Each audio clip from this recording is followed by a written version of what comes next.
Welcome to this week's edition of 10 Minutes with Tony Scott.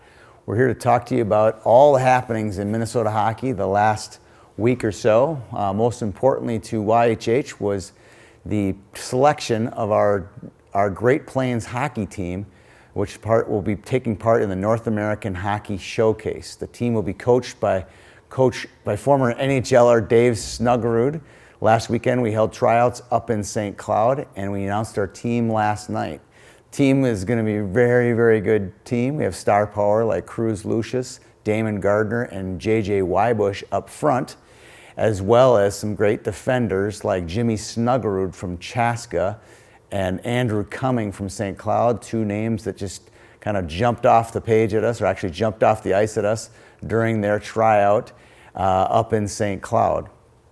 A couple players that we didn't mention very much of during our article we posted yesterday, we're going to give a little shout out to today. Anthony Madigan from Inver Grove Heights, centerman with great vision, great hockey IQ, great speed, real fun player. We really liked what Anthony brought to the ice on Saturday and Sunday.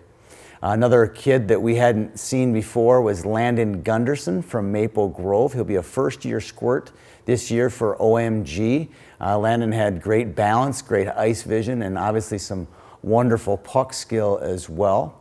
Another player from Woodbury that we noticed had a great tryout was Dylan Godbout, the son of former Gopher Jason Godbout. Dylan exhibited some unbelievable stick skill and had a great nose for the net. Jack Sweeney is another kid that we didn't mention yesterday in the article from Matamidi. Jack had great feet, really fast, had some great tenacity. We saw Jack a few times last year for White Bear Lake. He'll be playing for Matamidi this year at the squirt level. Jack had unbelievable flair in his game, had a great tryout on Sunday. And finally, speaking of flair, Rochester's Maddox Fleming had the candy striped socks, and that wasn't the only sweet part of his game. He had some great hands and had a great nose from that. Made a lot of great plays in open ice as well as near the net as well. Coming soon to YHH, next week we'll be announcing our YHH 64 teams that will be playing in the Squirtacular this winter.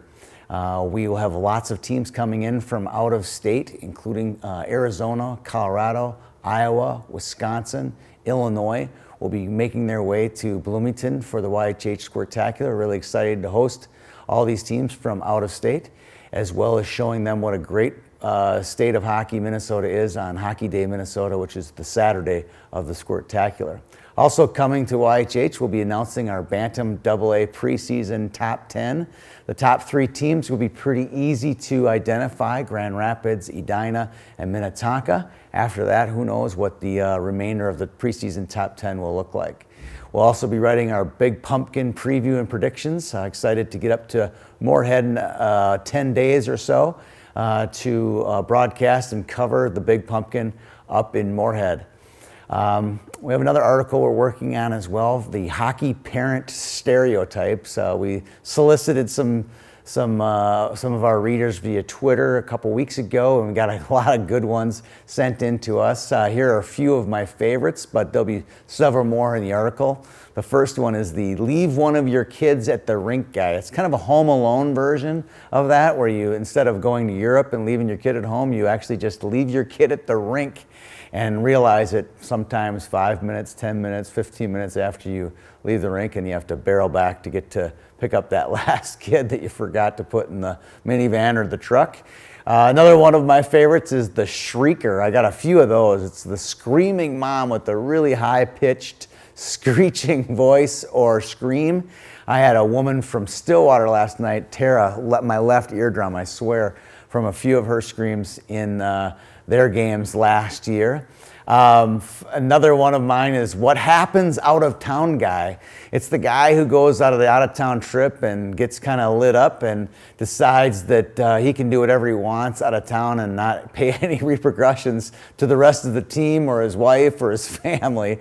That one's always an entertaining one to keep an eye out for, is the out of town guy. And then finally, one of my favorites is the excuse maker. When little Johnny or little Jimmy decides to not have a bad game, The mom or the dad always is making up excuses for why their performance wasn't up to par. It could just be one shift that could have had a bad shift, and mom and dad are making up excuses for them. There'll be many more in that stereotypes article than those four.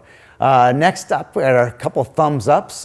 We had, as I mentioned, we had our tryout in St. Cloud. Huge thumbs up today for the 3 girls who showed up to the tryout for the Great Plains team in St. Cloud. Kiana Rasky and Catherine Bell from River Lakes and Ella Borger from Sartell. These girls didn't make it to Sunday, but they definitely caught our eye and are definitely on our radar. They showed great skills, great tenacity. They worked their butts off on Saturday up in St. Cloud. A huge thumbs up to those three girls for showing up to the tryout. And finally, a thumbs up to Scott Bell, Pittsburgh Penguins scout. I had a chance to spend last week with a Wednesday with him last week. We got to go down to Sioux Falls and take in a game at the Denny Sanford Center between Sioux Falls and Sioux City. It was great to spend the day with Scott and learn about him and what he does as an NHL scout, what he's looking for, and how he projects players for draft and free agency. It was fun to spend some time with him and learn more about what a scout does. We'll be sharing an article about what I learned on that day with Scott Bell. So huge thumbs up to Scott.